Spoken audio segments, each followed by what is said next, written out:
Hi everyone, welcome to Shelly Cooks. In the video today, we are going to be doing Cowboy and Cowgirl candy. So stick around and we'll be right back.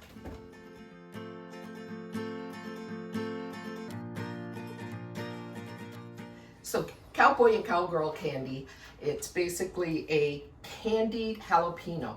The only distinction between the two is that the Cowgirl candy has pineapple in it, crushed pineapple in it, and it gives it a really beautiful taste. So what I have done here is I have taken 20 jalapenos and I've cut them into about 1/8 to 1/4 of an inch. I did this by hand. If you have a slicer or whatever, by all means. What some people will also do is they will do a fine dice and then they're able to use it on their burgers. Not that you can't use these, but it just gives you another option. So when you do cut them, I recommend that you use gloves. If you don't like a lot of heat in them, I would suggest that you maybe take the seeds and the membranes out of half of them and leave it in the other half, and that'll give you a medium one. I have taken seeds out of, I did a batch earlier and I took the seeds out of a lot of them, and probably about 3/4 of them, and it actually made it too mild for me. So this time I'm actually leaving the seeds in all of them, and I'm going to make a really spicy one this time. So the heat and the sweet I think will be fantastic. So the first thing you need to do, as I said, is prepare your jalapenos and wash them, remove the ends and the stems, and just slice them. Now for the rest of it, we'll go to the stove and we'll make our brine up there, or our syrup up there. Let's get our brine ready. We have 2 cups of apple cider vinegar there. To that, we're actually going to add, and yes, you heard it right, 6 cups of white sugar. I think I'm going to do 5 actually.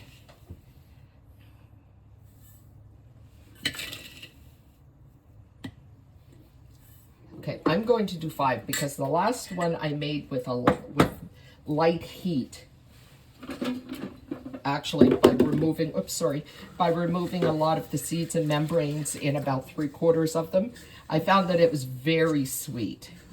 So let's get this burner on. We'll start cooking this up. And now we're going to start adding some of our spices. We're going to add a 1/2 teaspoon of celery seed. Okay, a 1/2 teaspoon of turmeric. This comes together really, really quickly. And we're going to add a teaspoon of garlic powder. That's a heaping teaspoon, so a 1/2 teaspoon I mean, so that's about a teaspoon. And that's it. So now we're just going to wait for this to come to a boil. I'm going to whisk this in to make sure everything, all of the spices get broken up well and evenly distributed. And we're going to bring this to a boil and let it boil for 5 minutes. Okay, so that's been boiling now for 5 minutes, and now we are going to add our jalapenos in this. And we'll give it a stir. So what I am going to do, rather than make a whole batch of Cowboy candy and then another batch of Cowgirl candy, is I am going to take half of this out after it's boiled for 4 minutes and can it up. Then I'm going to return it to the heat, and I'm going to add about 7 ounces of crushed pineapple that has been drained to it. Bring that back to the boil and can it. But I'll be sure that you're along to watch the whole thing so you can see how we do it. So now we're going to let this come to a boil again for 4 minutes, and we'll can up half of it. Okay, so now our jalapenos have boiled for 4 minutes, and we are going to can them up using a slotted spoon.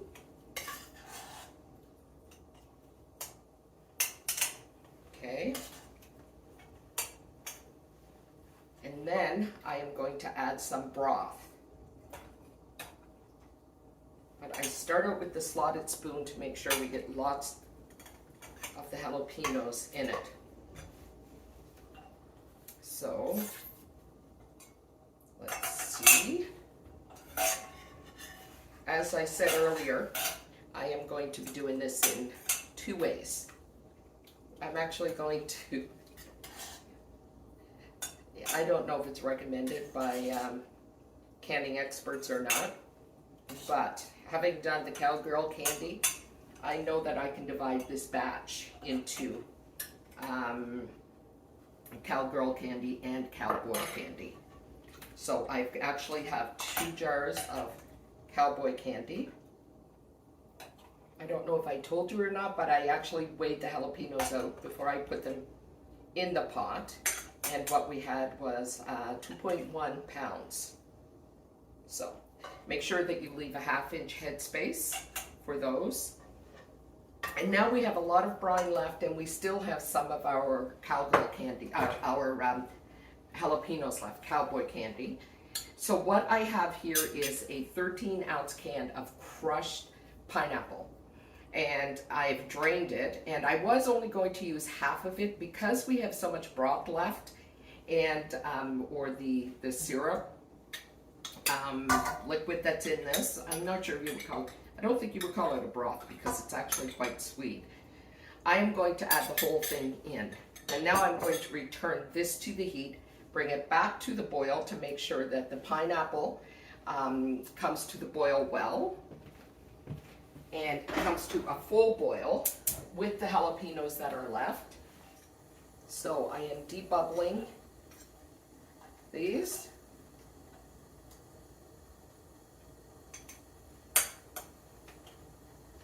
There we go. That's good. And I am going to clean the rims up on them. Because this is quite sugary, we need to make sure that these are very well cleaned. I have vinegar here with just a paper towel. And now I'm going to add my lids and my rings while I'm waiting for the ones on the stove to come back to a boil so that I can can those up. These are ready for it to be put in the canner or my stock pot. So I will go ahead and put these in the canner, and this has boiled, and I'm going to bring this back and over here and can the rest of these jars up.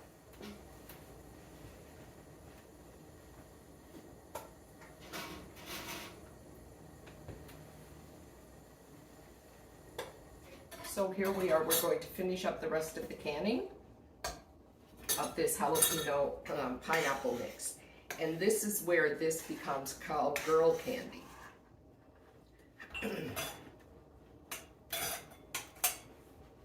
Okay, now there is going to be a lot of the liquid left over. Do not throw that away. It can be used for so many things, to flavor so many other things. So if you want to use it to put a little bit in a tuna salad mix, or there are a variety of things that you could use it for.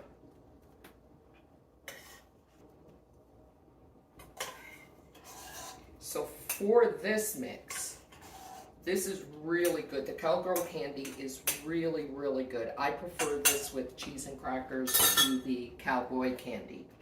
It has the fruitiness of the pineapple in it, which I find really enhances it. Everyone's different, but I know there are friends of mine who will prefer the Cowboy candy because they're not particular over pineapple or the fruitiness of anything that's on the cheese. So I am now going to use my ladle. See if I can speed this up a little bit and get this all in the cans and in the jars and in the canner. So when you get down to the end and you have nothing but liquid left, Make sure that you jar that up as well in pint-sized jars and can that as well, because as I said, you can keep that forever, and you'll find many uses for it. Okay, so what we have ended up with are 2 half-pints of the Cowboy candy that are already in the canner. We have 4 half-pints of Cowgirl candy, and we have two full half-pints of the syrup or the broth, the liquid that it's in, and we have 2 125 mils of it. So we ended up with a lot from that. I'll bring you back, or I'll show you a photo at the end of how beautiful it looks. This is such a fantastic idea for Christmas gifts. For example, if you wanted to do the Cowboy candy or even the Cowgirl candy, and you could put some red peppers in with it just to make it look, you know, more beautiful or more Christmassy or more festive, by all means do that. So I hope that you will all give this a try. Even for people that have a low spice tolerance like I do, you can adjust it accordingly and just find what works for you. So again, thanks so much for joining me, and God bless.